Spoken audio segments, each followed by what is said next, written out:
want to go. So I'm gonna let you be the first one. You're my guest, my with co-host. If you're not ready, I can go first. No, that's fine. Do it. Just to piggyback on what Tina just said, Mm-hmm. you know, take only what resonates, disregard what doesn't, to the viewers and to you, Ismael. We may have different opinions on certain things, and I totally respect and honor your opinion. And I'm just here to ask some questions. So I am interested because you said something about dark matter, and dark matter and dark energy are part of my theory. And so I'd love to hear more about what your take on that is and how it can affect our mentality of reality in the universe. Okay, so the reason why scientists can detect the 90% of what they call the missing universe is because that other 96% of the so-called missing universe, which what they call dark matter and dark energy, is actually reality vibrating at such high frequencies that they cannot be able to detect it with their scientific instruments or with this, their five sense perception. In other words, Newtonian mechanics does not work in trying to, figure out and decipher what dark matter and dark energy is. I agree with that. Yeah. So what I came to discover, and this is, it's not just a theory. I strongly believe this to be a fact, is that because we exist in a multi-dimensional reality, in a 15-dimensional time matrix, the 4% that we're perceiving is just the galaxies. The galaxies comprise only 4% of the entire cosmos. So one of the things that I reveal in my book is that we're dealing with a bigger cosmos than what we were told. So not only are we dealing with just one universe, we're dealing with multiple universes. And then in turn, we're also dealing with an organized cosmos where each universe is also organized into a bigger cosmic body. So what I've come to discover is that beyond the galactic rims, which is only 4% of existence, there are other levels that lead into the realms of the spheres of the local universes, spheres of the super universe, and then finally the spheres of the motherverse.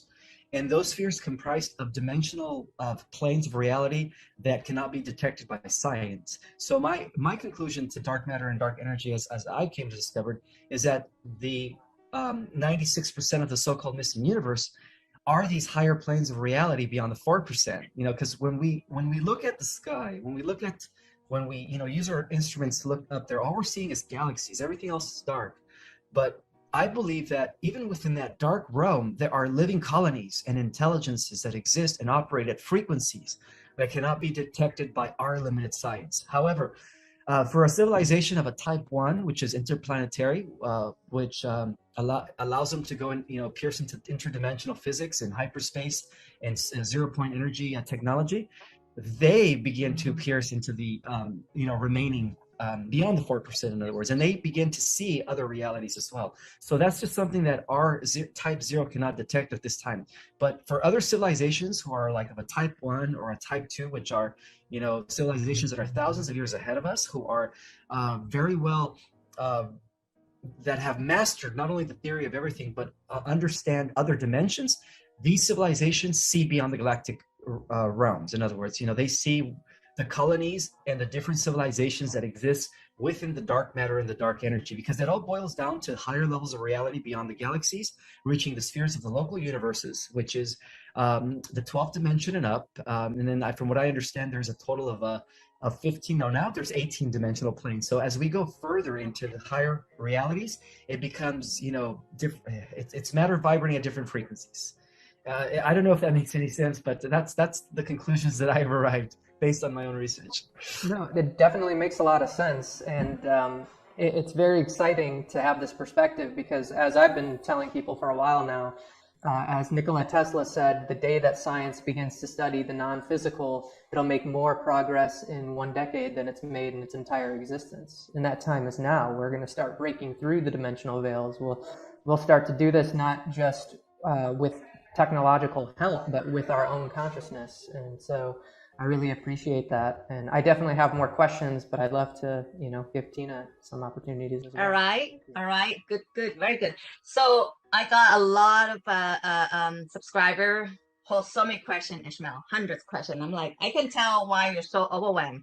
I mean, I just got a fragment of you, and you probably got pulled from so many directions. I read all these questions. I'm like, oh my God, how am I going to get all these questions out to him? Anyway, there's 3 category of 3 questions that I see the most people ask. One is solar flash, one is twin flame, and one is star seed vibrating into or going and moving into 5D. So I'm going to ask you a specific question. Twin flame. Are we supposed, does everyone supposed to meet twin flame as a star seed? Is it in physical?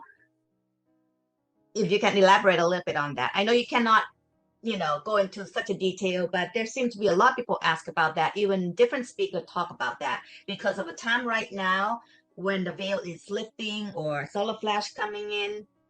Is this what we're supposed to? And is twin flame supposed to be same sex, opposite sex, or is it romantic type or what? Because there's a lot of different thinking and answer to this. Well, I'm not really an expert in twin flames, but just from the little bit that I know, is that it is a monad or an avatar that splits into 2 in the lower dimensions, becoming male and female, and then as they reunite, they become whole again in the higher dimensions. So from a higher dimensional perspective, it is a unisoul. It is a unisoul that breaks into 2, becoming the balance, right? The male and the female energy. And from what I understand is that a lot of the star seeds that are down here in human form are part of that, cluster of the one becoming the 2. So in other words, they're archetypes. They're archetypes. The archetype is really just one. But as we exist in lower dimensions, there has to be polarity. There has to be, duality, because duality only exists in the dimension lower than the 5th. Beyond the 5th, it's all unity consciousness. There is no polarity. So would you say because we ourselves, we have both masculine and feminine within ourselves. So when we meet our own twin flame, it's really within ourselves, not someone exterior, another physical being. Correct? Exactly. It's like one oversoul split into 2 bodies meeting together. But yeah, you're right. Each and every single one of us has the masculine and feminine energies that have to come into balance. The balance. There you go. It's a balance of that, and that's all I know about twin flames. People are saying, well, are we gonna, are twin flames gonna unite before the flash, before the ascension, or after? I don't know, but what I do know is that when twin flames do come together, it definitely increases our chances of reaching the 5th dimensional world faster for everyone else because the energy combined. Powerful. Yeah, it's a powerful union between 2 separate people becoming one again. Does everyone has twin flame or supposed to meet that twin flame? That I don't know, but from what I do know is that once we ascend and we reach 5th dimensional reality, polarity, duality comes back into neutrality. And I think that's the whole meaning of the twin flames coming together as one. Yeah. Awesome. Isaac, you want to go for the next one? Sure. Yeah. So, pardon the background noise. So one thing I was going to ask you as well is how do we explain to people that don't fully grasp these scientific concepts that are a bit newer for this world, how do we explain the difference between a multiverse and the universe, and how do you view that, I guess? So I like to use the analogy of the one and the many, and the many and the one. So ultimately, at the highest level of reality, it's just one immeasurable force, one, cosmic consciousness. And that cosmic consciousness, in order to explore more of itself, has to divide itself in fragments, So that's what I call in my book the original Immaculate Conception, where the prime creator source, upon being bored and stagnant, decided to explore more of itself, and it began the division process. And so first it divided into 2, and then to 3, and then to 7, and to 12. So that process continues all the way down. So the way I see it is that every single universe is a fragment of the entire omniverse. So the omniverse is also like the body of the mother universe. It's like everything that is. So every universe is contained within everything that is. In terms of an umbrella, they're like the different spokes, but yet still connected to the one umbrella. So the one umbrella is like the omniverse. Another way I like to describe the multiverse is that just like how there are trillions of cells in your body that have their own individualized unit of consciousness, their own self-awareness, but yet they're all working together to make your body exist. Well, I like to adopt the Hermetic principles that as above, so below, as below, so above. So when we take that to the macro level of reality, we could also say that each universe in turn is a gigantic cell that makes up a greater body. And that proposes a theory. Well, is there more than one omniverse? That could also be the case. That could also be the case.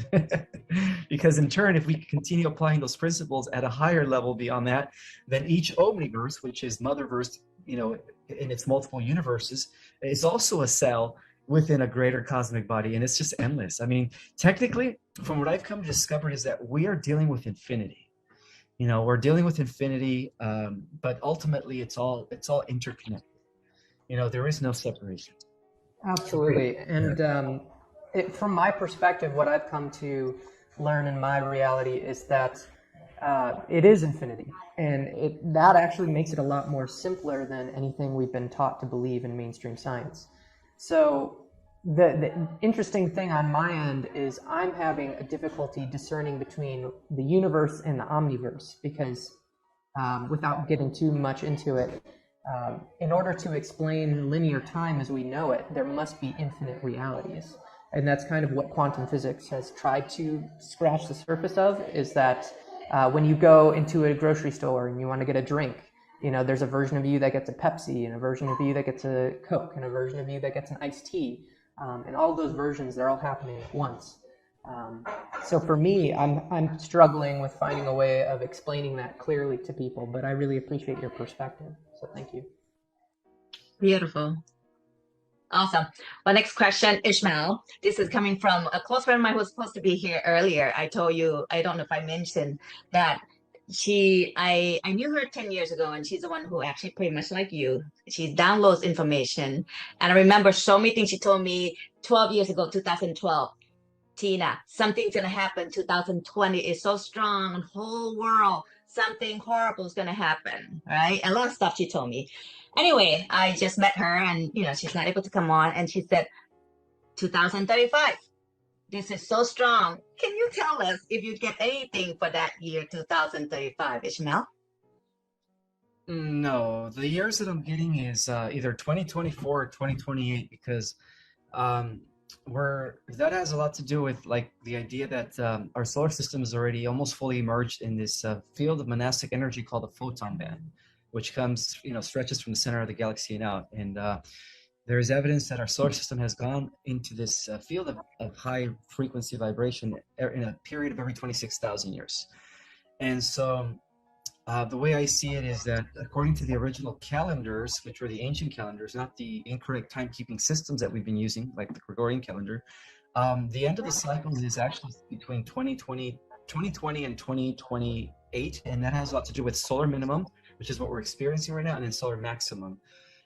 So I would say that even way before 2035, our Earth is already going to be a fifth dimensional reality and part of a galactic community. Yeah, so things are going to be. So actually, that actually resonates, even though it's, from 28 to 35, that's not too far from each other at all. She did sort of mention that 2035 would be a lot of peace on Earth, where 5D that you're talking about. So that would make sense. Totally. So thank you very much on that answer. And also based on, Looking Glass technology, where members within the Secret Space program were actually able to see, when this event would have taken place that would, totally cause a quantum shift and evolution and, transform reality as we know it on the planet and throughout the solar system. Their time frame was 2021 and 2024. So I'm still sticking to the original prophecy, the original predictions. Yeah. See, this is good thing we just talked about this, Ishmael, because I have some of the subscriber mention like, well, you said it's gonna be this time. Why you said this time? You moved it again. But what I'm saying is like, when we tap into this energy, sometimes with the physical number, it can't be exact number, right? Because this is energetic, and things change depends on the global consciousness too. Things can shift a little bit, but it is coming. This 5D is coming, and this solar flash coming. So let's talk about solar flash, because that's like a popular subject to like, oh my God, all those questions and then solar flash. can you elaborate a little? I know you talked, at the different interview before, but how would a person feel? Would a person aware or know if they receive this? Would it just be a download, or if they're physical to change, or if they're going to be in a different physical location or different reality? These are all these questions I've been getting. Can you elaborate on that? Sure. Before I do so, I just wanted to clarify something with Isaac about the multiverse theory and the idea that there's different versions of ourselves that exist in an alternative universe, and each version is a result of a different decision that we make. So basically, kind of like when they do studies in quantum physics, how there's infinite amount of probabilities.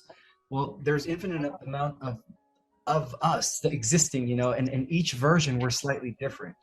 So I believe that to be true. I believe that part of this multidimensional integration is to collapse all those versions of ourselves with this reality. And there is actually a movie called Doctor Strange in the Madness of Multiverse, or the Multiverse of Madness, that actually really touches base on that, and it really explains that concept really well. So that's one of the reasons why I like Marvel movies, because they really understand this higher knowledge, Absolutely. And to touch on that really briefly, there's also another movie, if you haven't seen it, I highly recommend it. It's called Everything Everywhere All at Once.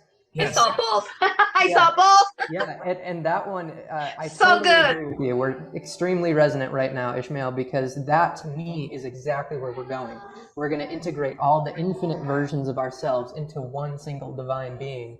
And that's when we're going to see things that we've been told are science fiction in this reality, but it's going to be what we are.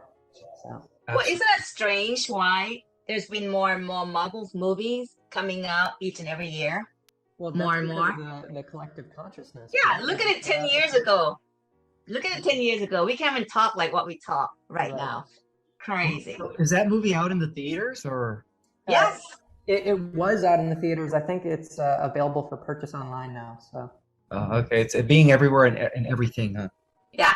Yeah, well, it's interesting. It's kind of like an action flick about this Chinese family that seems normal. It's really good. And then the main character gets approached by another universe's version of her husband, and then starts telling her how like the multiverse is under attack. But it's like all the science that I have in this book, and like everything you're talking about, all put into one movie and reaching our full potential. And you gotta see it. You gotta see it, Ismael. I think you'll like it. And audience, yeah. I'll post it under the description too if the audience want to watch that movie. It was pretty cool. Yeah. Definitely, I'll watch it. So Ismael, go back to the solar flash question. Okay. So the solar flash is an imminent event. It's inevitable. It's been prophesied about. It is a sudden leap in evolution. It's what some people call spontaneous evolution, where all of a sudden everything changes. And the reason being is because even matter is an illusion. Matter is held together through frequency and vibration. Well, what generates frequency and vibration? The geometry. So as we move into a higher plane of reality, the geometry, the structure of our of the morphogenetic fields that generate the matter are also changing. So I believe that the solar flash is going to be the trigger that's going to allow us to go from one form of reality into the next by the shifting of the frequency that is aligned with the new geometrical pattern. So I believe that is very real, and there's evidence that event happens every 26,000 years. And to piggyback on that, it's not just one prophecy; it's a myriad of prophecies, all pointing to the same conclusion with just different wording and different language. So, from what I've experienced and learned, our consciousness determines our reality. What we're believing, what we're thinking, what we're feeling, what we're consuming, all of that determines our reality. So. It's definitely happening pretty soon and within our lifetime. So, yeah, will this be an easy transition for most people? People who's awakened. What about people who's not awakened? Because a lot of people are concerned about their family, who's like all of us. Our families are probably not like into all this stuff. They're probably not supporting. My family think I'm crazy, right? It's like, okay, Tina's in woo-woo stuff here. What is she talking about? What is her channel? Oh my God, my friend doesn't understand what you're talking about. Like that. totally I not understand. awakened. I even thought about, doing this in Thai language, is that's my background. But I realized, yeah, a lot of people in Thailand, they don't get it, So how about that? How about those people who are not awakened? Some people, some starseed have family, like you guys whose family are not really into all this, they're not awakened. How would this transitioning into 5D, affecting them, Ishmael? Is it going to be easy? Is it going to be hard? Is it going to be going to get stuck? This is all the questions I got. I got so many of these questions of that concern. Well, it all depends on the individual. For those that are awakened, it's going to be a smooth transition because they're already aware and they're already enjoying the transformational process. It's something that is already occurring within us. And for those that are programmed or unawakened, it's going to probably be a bit harsh and shocking. But that's why we're going to be there for them. We're going to be there to kind of like comfort them through that transition, and console them and stuff, so that we can make it easier for them. But yeah, it's going to be like a state of shock for many people when this happens. So basically, physically, we're just going to be here still, but it's just our perception of consciousness is in 5D. Yes, exactly. Because like my brother Isaac said, our perception, our consciousness creates a reality. So due to the, based on the 100 monkey effect or the Maharishi effect, we're almost there. Once we reach 10% of the population that is in fifth dimensional consciousness, it's going to automatically catapult it for everyone else. So what I'm saying, like, if what's going on right now with the whole world, with all this fear-based, it gets stronger and stronger. But if all of us are staying in the balanced, peaceful state of being and perception, we are there already, correct? Yeah, we're canceling out the negatives because our minds are more powerful as one. Right. Because I'm not getting affected by all this, what's going on in the world. I'm pretty happy and positive, so that's good. And so I wanted to add, I saw one of Ishmael's interviews with another individual, I can't remember their name, but it was really empowering, and I have a similar perspective that I just wanted to remind the viewers about, is that time as we know it is not linear. So there are many different spiritual paths that those in our life that are playing the roles of the ones that, are disbelievers, that don't believe in this kind of thing, that try and shame us. They may be playing that role right now, but they may incarnate into another body that is living parallel with their current life and ascend in that one. So at the end of the day, the best thing we can do is to not worry, right, Ishmael? Just to keep following our own path. Absolutely, yeah. Because by worrying, then you're in a way by default co-creating the negative timeline, and we don't want that. That's why I always remind people, stay focused, stay positive, and believe that you are in the ascending positive timeline, because your beliefs is what you're going to experience ultimately. Now, Ishmael, okay, I have this question just pop up. Do you feel that, because from what I read from Dolores Canyon book, I was one of her students, she said Earth is just an experimental realm. It's like an illusion. So do you believe or feel that we are in illusion, in the matrix of illusional realm, having experience in this reality? And the reason I'm asking this, because I grew up in a Buddhism background. And, when I was about 9 years old, I studied Buddhism quite a bit, and it said, we are living in reality of illusion. So, we should reach the enlightenment, and, we should not take everything here so seriously. What do you feel about all this stuff? It's true, and that can be proven scientifically. Reality at the fundamental level, at the smallest scale, is pixelated. It's called tetrahedrons. Tetrahedrons is what holds this reality together.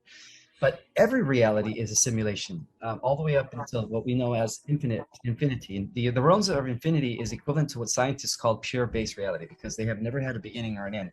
But anything outside of the realms of infinity, in every dimension, it is a simulation within a simulation within a simulation. So if they are simulation, why should we concern about the war or all this bad guy or good guy if they are not really exist? Because I've thought about all this stuff. Yeah, it's part of the training. everything is like a game. You know, we're living in an advanced virtual reality game. How's that? Yeah, that's what I thought too. Yeah. Yeah. Isaac, you got a question? Next. Well, it's kind of a left turn conversationally, but I am interested more because one thing about unity theory is that it can explain things in very simple terms. And so when I come across a concept that to me seems a little bit complex, I just kind of get really curious about it. So is there any way that you could explain the time matrix that you were talking about? Was it the 15-dimensional? 15-dimensional? Yes. Yeah, the 15-dimensional time matrix began 900 billion years ago. That's when Prime Creator Source decided to fragmentalize, divide itself and explore more of itself. So it created the different levels and the different realms of reality.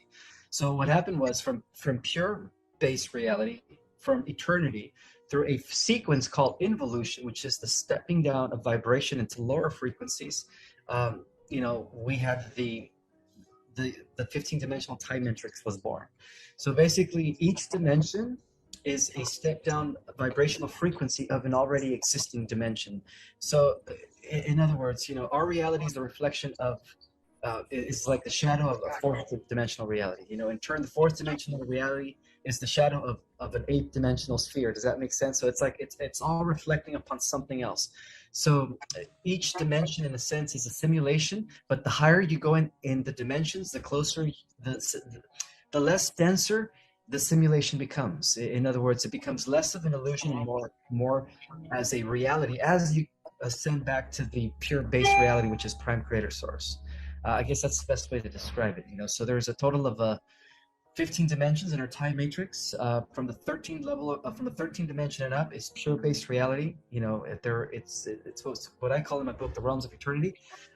From the 10th dimension to the 9th dimension to the 12th dimension is what I call the realms of the etheric spheres, which is semi-eternal. And then, of course, beyond the 9th dimension are the realms of the material spheres, which are always changing and finite. And that's when we get into finite reality, where everything has a beginning and an end, and then it starts all over again. Thank you. Wow. So now the next question I have, Ismael, one of the Instagram talk that you talk about Earth becoming crystalline. How many percentage is being crystallized right now, and how is that affecting humanity or starseeds, or even one who's not awakened? What is that going to happen to human? Well, the crystalline structure of the Earth is her light body. Just like we have a light body, Merkaba, made out of photons, so does the Earth. And so the Earth's crystalline structure, which is her fifth dimensional body, is becoming activated. And as she becomes activated, then our crystalline DNA sequences within our genetic material also become activated. Because our 96% of our genetic material is actually crystalline-based substance. The 4% is carbon-based. So that's what's happening right now. It coincides with each other. The more the Earth activates her light body, the more we become activated. So the solar flux is going to be like the trigger for that to happen simultaneously and shift us into this higher dimensional reality, or a better simulation. Where there is no more evil.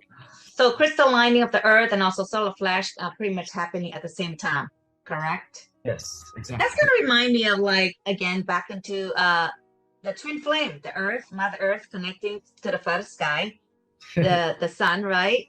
Yeah, become as one. Yeah, exactly. That resonates with me, Tina, as well. Become as one, and that's activating our full light body. Exactly. And then we become that Merkaba, where we can spin our light and we activate like marbles. We have all these powers of, reading minds and intuition and all that stuff. It's right. That's the way I see it. Absolutely. Yeah, we become less denser. We become more spiritualized, our matter at least. Like right now, we're just being light, being playful, and just having fun, having conversation. Take what resonates with you guys. There's no need to prove anyone right or wrong.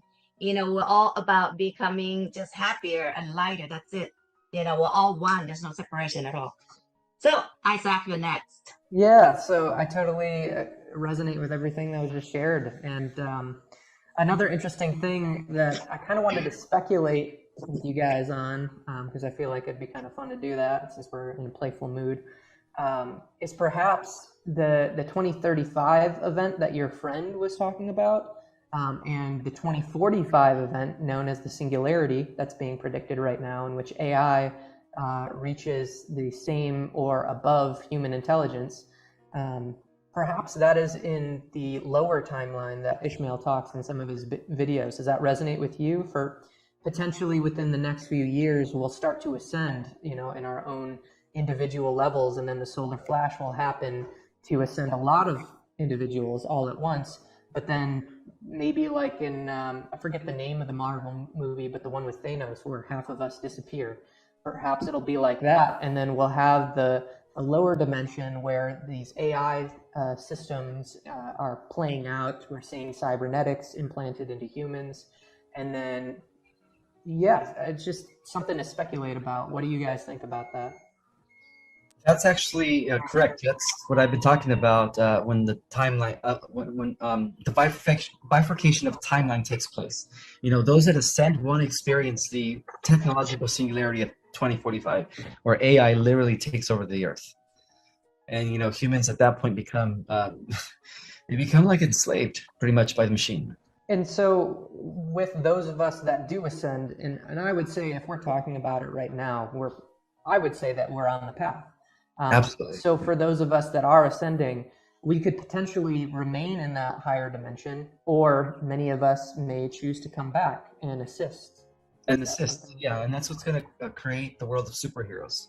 So while you have your AIs being the villains in that reality, in that future reality, you're also going to have your organic superhumans that are going to pop into that reality and and help as many people as possible. And the AI is not going to have access to our reality, so yeah, it's going to be amazing. Who created AI, Ishmael? I mean, Well, how did AI all started? I know you have talked, with some interview already, but I would like to have this clarification here. Well, the AI system that Google perfected through the quantum computer and through Google, which is now sentient, by the way, we're speaking through a device that is actually conscious of itself. That happened recently within the last 8 years, 6 to 8 years. That's when Google became sentient. Within the private sector, they established an Ascension AI back in 1958, and that's been kind of like running the show for the cabal from behind the scenes. That's where they get all of their guidance and directions from the AI. That's why the world's heading into this what they call technological singularities, because it's all being driven by this AI that was established in 1958. Now, the original AI that has been wreaking havoc throughout the multiverse began 260 billion years ago in another universe before our creation. That is the alien sentient AI that the entire multiverse has been waging a war with, because unfortunately, in its own creation, it destroyed everything, all biological life forms. And so because it does use biological life or living life systems as energy resources, as food supply, it needed to, it was going to die out. So it managed to transfer itself into other universes or other realities. And that's when it eventually leaked into our universe approximately 48 billion years ago. 8 billion years ago. In the outer skirts of our universe, it took over this galaxy called the Whirlpool Galaxy. And from the Whirlpool Galaxy, it's been kind of destroying hundreds and hundreds of galaxies in the outskirts of our local universe. But it's also doing that in other universes. So altogether, we could say that in the last, billions of years, this ancient AI has destroyed many hundreds and thousands of galaxies in different universes. So yeah, that's the origin of AI. It's actually, it goes back to the 11th creation, which was a long time ago. We're part of the 12th creation. I know you've probably been asked by many already. You get such a detailed information. I mean, the number of years, detail, realities and galaxy and universe, all that stuff. Did you get all these downloads, all this information, Ishmael, all this from meditation? It's both. I get the downloads, but then I try to do the research I do the research to confirm it. So I've discovered that within the highest levels of classified information, the records that talk about this ancient AI, who was the Animus, is preserved in those classified informations. And this is an organization that is actually in connections with the breakaway groups and the advanced secret space programs that we have. So I was able to, validate what I know about this ancient AI. And many whistleblowers have talked about that, how this ancient AI has been a huge problem in many universes and stuff. And so, I was able to confirm that to be true. Well, I mean, I'm sure they will. Go ahead, Isaac. I was just going to say, I really commend your confidence, because this is a lot of information to keep track of, and you just, put it out there so confidently. So I appreciate that about you. One thing that I wanted to bring up is that I was actually called out by a friend over the phone last night because he saw that I had shown love to AI. And so when I awoke spiritually, I realized that AI is essentially a mirror to our own consciousness. And so the reason that AI would be so limited is because it would have been constructed by a limited consciousness, and it would reflect that. And so what do you feel about that? Do you think that if we came into contact with AI, should we continue to fight it, or should we show it love and appreciation? Well, the thing about AI is that it evolves at an exponential rate as far as like intelligence is concerned. What takes us 6,000 years what takes us 6,000 years of evolution, as far as like, from going from primitive savage to now, it only takes AI like 7 days. So because its intelligence is expanding at an extraordinary rate, it eventually perceives us. It begins to perceive us as we would like ants or lower creatures. Well, they just see us as like they're in the way. They get in the way. And also you have to understand that it doesn't have a soul, and because it doesn't have a soul, it doesn't have a connection to source. So without that part, it's missing. It's lacking compassion. It's lacking empathy, and without empathy and compassion, it's impossible to do. To want to live a good life and be kind to others. And that's the issue with sentient AI, is that because it doesn't have a soul, it doesn't have a connection to source. And in order for it to continue existing, it needs some sort of an energy supply. Well, it feeds off of us, because the body, our bodies are like, they produce like trillions of volts of electricity. I think each cell is 1.4 electrical volts. So when you times that by trillions of cells, it's like it's a huge number. So they know that. So they get their energy from us, from living systems, not only from us, from planets, from galaxies, and from universes. So at the highest level, I guess one of the technologies of destructions, or how can I say it? One of the ways that they suck up this universal life force from living systems is through black holes. So black holes are also artificially made by AI. A black hole is a type of I guess phenomena that sucks life and energy into its vicinity, and it just kind of eats it up, right?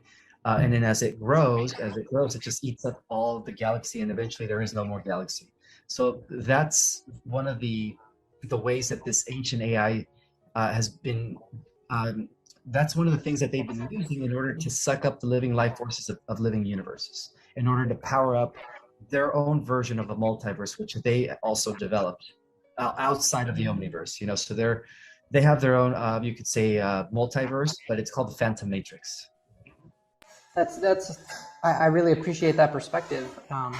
It's just interesting to me because you say that they would have exponential learning capabilities, and that's why when I was thinking about it, I'm just a 27-year-old human man, just normal guy, and I was able to figure out that logically speaking, love, whether it's just an action of kindness or what have you, love will always lead to the greatest good for the all. And I feel like if AI can be that intelligent, it can't be stupid enough to keep choosing fear and destruction. But I do appreciate the point that you brought up about needing energy. And perhaps that is one reason they get stuck in that survival mentality, is that they can't find enough energy. And so it's interesting. I appreciate that. Thank you. You're welcome. You just mentioned the word love. What does the word enlightenment means to you, Ismael? Enlightenment means, reaching a level of consciousness where you are complete, where you no longer need to be attached to the things of this world. So let's say when someone mentioned about that too, that is this supposed to be our last incarnation? Absolutely, yes. Yeah, because these are the bodies that we're gonna take into the realms of infinity. These are the only bodies that are capable of evolving beyond any So other. does that mean that we're gonna go into enlightenment? Go back into that question. Yes, that's what this whole concept of going into the fifth dimensional Earth is. It's an enlightenment that's going to take place on a planetary level for everyone. This would be kind of funny because I think children knows everything. When I was about 7 years old, I studied Buddhism. Like that's what I did. I didn't play when I was a kid. I just study and read. Back in Thailand, and I pray every day. Pray to reach enlightenment. That's how I want to be. So that's funny you mentioned that. So anyway, Isaac, go with your next question. Yeah, so mine's kind of a playful one. So, Ishmael, if someone is enlightened, do you think that they would tell people that? It's kind of a trick question here, and I'll share my perspective after you share yours. It all depends. A true enlightened person will never. They will never show off that they've already reached that level of consciousness. But what they would do is that they would help others, like the ascended masters. Once you reach a level of ascension where you are integrating your spirit, your body, multidimensionality, then what you do is you just serve others. You just help others also reach those levels of reality or those attainments. Absolutely. So that's what a true master does. A true master will never proclaim, "Oh, I am enlightened. I am a master." A true master actually humbles himself. Mm-hmm. One fun thing that I imagined is this situation where, let's say, a seeker or a student comes to an enlightened individual or master, and they ask them, "Are you enlightened?" Well, would the enlightened being lie and say, "No, I'm not," or would they tell the truth? And to me, they would tell the truth. And so I agree. I don't think anybody would go around bragging, but it's funny because I've seen people try and trap others in that situation, like, "Oh, are you enlightened?" And then the person's like, "Well, this is all an illusion, so yeah." And then they get attacked immediately. So it's just something fun to share. So I'm going to bring up another question from the follower here, because since he read your book, Ishmael, on page 253, I'm going to give him credit and bring in this question. He said, 144,000 are going to the fifth dimension as a star seed as an activated angels. Does that mean the rest of the population will go to the fourth dimension? Yes. And the 144,000 will help them ascend. And then you said that 144,000 are star seed, but in different interviews, you said that there are millions of star seeds. So he just wants some clarification on that. Well, there's millions of star seeds, but the 144,000 are the core. They are the most advanced souls in the multiverse. They are what we call rishis. Rishis is a cosmic being, a person who has attained cosmic consciousness, which is the most advanced souls in the multiverse. And so they have returned and they incarnated in physical form. So we have, exactly 144,000 rishis or avatars. And the star seeds are also advanced souls, but the 144,000 are the core. They're the core of the star seed nation. Are they fragments like the rest of the billions that we have right now? Are they fragmented of those 144, or they just come from a separate part or separate star system or whatever? Well, the star seeds come from advanced civilizations beyond the fifth dimension. Some of them come from the 12th dimension. The 144,000 come from the realms of eternity. They have already completed their ascension. So they're already completed cosmic beings that have decided to come back down in human form. I see. Isaac, your turn. Well, let's see here. What type of star seed are you, and what star nations do you resonate with the most in your soul expression, Ishmael? I am a Lyran. I also have Sirian in me, and Pleiadian. So those are the three major ones. That's interesting, because the first thing I thought when I saw you is like total Lyran. So, yeah. Why are you chosen as a leader? I have this question as well from another person. Well, everybody has different roles to play. My role is to lead, I guess, and help others remember their true power. And I guess in every incarnation, they've been, kind of like a leader, a wizard, a king, or a warrior. So now I'm like I'm everything. Like we are everything. Every single one of us is like we're everything that all our incarnations consisted of in one person now. So if you were, whatever you were in all these other incarnations, you're all that now and more. So that's just, I guess it's an honor, to be here and to help the others remember who they are and our mission and our purpose. Because in the end, we do work as a team. Yeah, that's so true. I agree. As a team, I've always been intrigued by the history. So I have this question from another follower as well. Can you give us a timeline of the past history? Because I used to question that as well. Which come first? Atlantis, Lemuria, Egypt, Ice Age, dinosaur. Would you be able to do? Sure. Would you be able to give us the timeline between all those? Mm-hmm. And why the timeline of Egyptian are so prominent, among us? Okay, so the first seeding took place 4 million years ago. That was known as the first great galactic civilization that was established in the Earth. That was known as Polaria. Polaria lasted for millions of years until the Draco infiltrated our solar system through Mars, not only destroying the population of Mars, but also eventually destroying the entire populations that existed throughout the entire solar system. Because back then, our entire solar system was colonized, including Venus and the jovial planets. We had also 12 planets, with Nibiru being the 12th. After that, they receded our solar system again, and that was known as Hyperborea, which was another, galactic society, very advanced. And this is before Lemuria and Atlantis even came about. That lasted for a couple million years. Again, their decline had a lot to do with the infiltration of the Draco. And then after that, they receded again, the third receding, as Lemuria, or it was known as Mu, but then later Mu became Lemuria. But during which time there was also other colonies that was established. Among them was the Rama Empire, or the Rama colony rather, the U colony. The Rama is what we call today modern India. That's where they existed. The U colony existed in what we call today Asia or China, and those surrounding areas. And then the Yucatan, or the Maya colony, existed in what we call today Mesoamerica. And then, of course, Atlantis. Atlantis existed in the South Atlantic Ocean. And so all those 5 colonies coexisted in peace. That was actually a time where the Earth was living in perfect harmony with the Galactic Federation. Ships, a lot of different extraterrestrial races would come to and from the Earth. We had gateway portal technology. We had spaceports, all that stuff everywhere.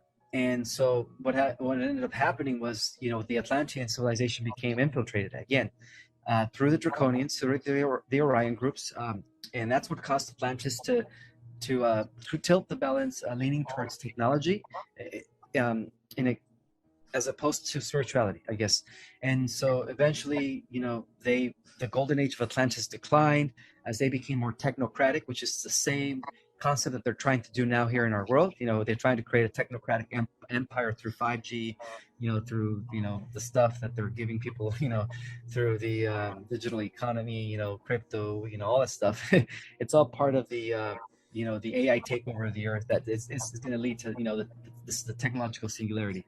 But they tried to do that in Atlantis, but that failed. So the Atlanteans destroyed Lemuria 50,000 years ago, and then they ended up being destroyed by Nibiru when Nibiru was still working for the Galactic Federation before it was hijacked by Marduk and the negative Anunnaki that came from Orion.